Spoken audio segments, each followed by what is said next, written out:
کہ ہم فارم نہیں بھریں گے، چاہے وہ NRP کے NPR کا مسئلہ ہو، چاہے NRC کا مسئلہ ہو۔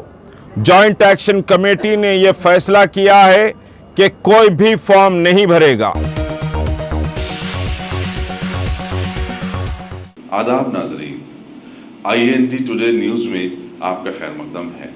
پیش ہے یہ خاص خبر خاص آپ کے لیے۔ اگر آپ نے ہمارے چینل کو سبسکرائب نہیں کیا ہے تو آپ کو یہاں سبسکرائب بٹن دکھ رہا ہے، اسے کلک کریے اور سبسکرائب کیجیے، اور ساتھ ہی ساتھ بیل آئیکن کو بھی کلک کریے گا، جس سے کہ آپ کو تازہ اپڈیٹ ملتے رہیں۔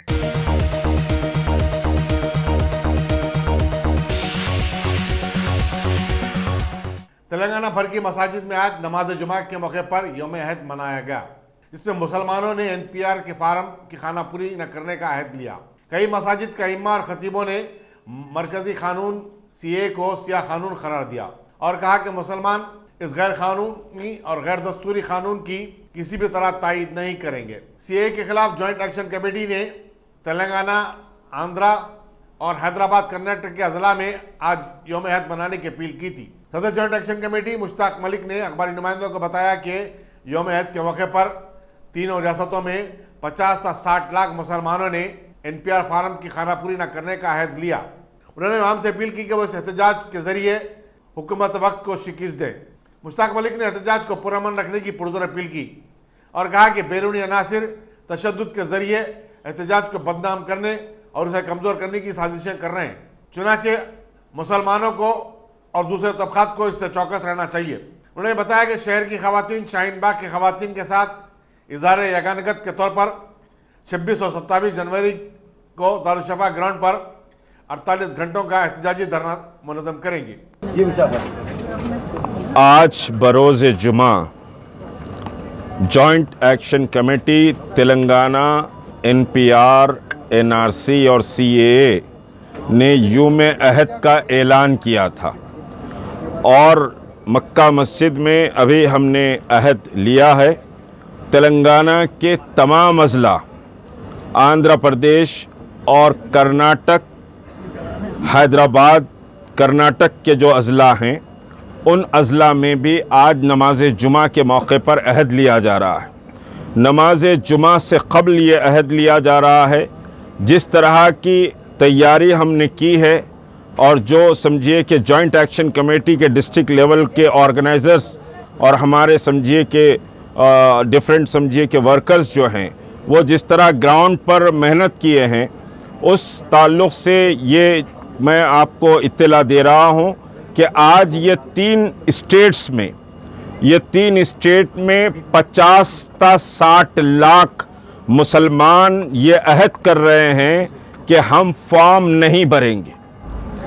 50 تا 60 لاکھ مسلمان تلنگانہ، آندھرا پردیش اور کرناٹک، حیدرآباد کے ڈسٹرکٹ میں یہ آج عہد کر رہے ہیں یا کرے ہیں کہ ہم فارم نہیں بھریں گے، چاہے وہ NRP کے NPR کا مسئلہ ہو، چاہے NRC کا مسئلہ ہو۔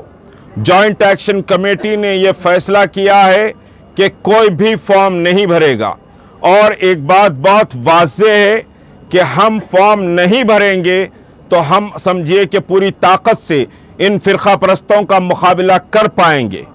اگر ہم یہ سمجھتے ہیں کہ میں بچ جاؤں گا تو سمجھیے کہ کوئی بچنے والا نہیں ہے۔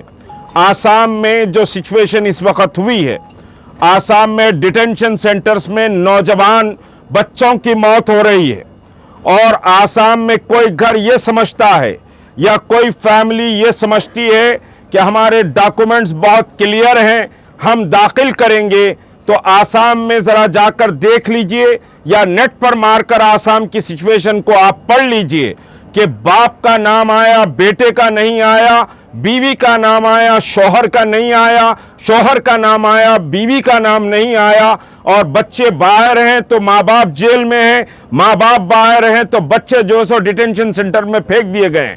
30-35 سال کے بچے ڈیٹینشن سینٹرز میں آسام میں مر رہے ہیں۔ آپ ایک بار اگر سمجھیے ان فرقہ پرستوں کے آگے گھٹنے ٹیکنے کا کام کیے تو سمجھیے کہ آپ شکست کھا گئے، آپ اپنے خاندان کو خود مشکلات میں ڈالیں گے۔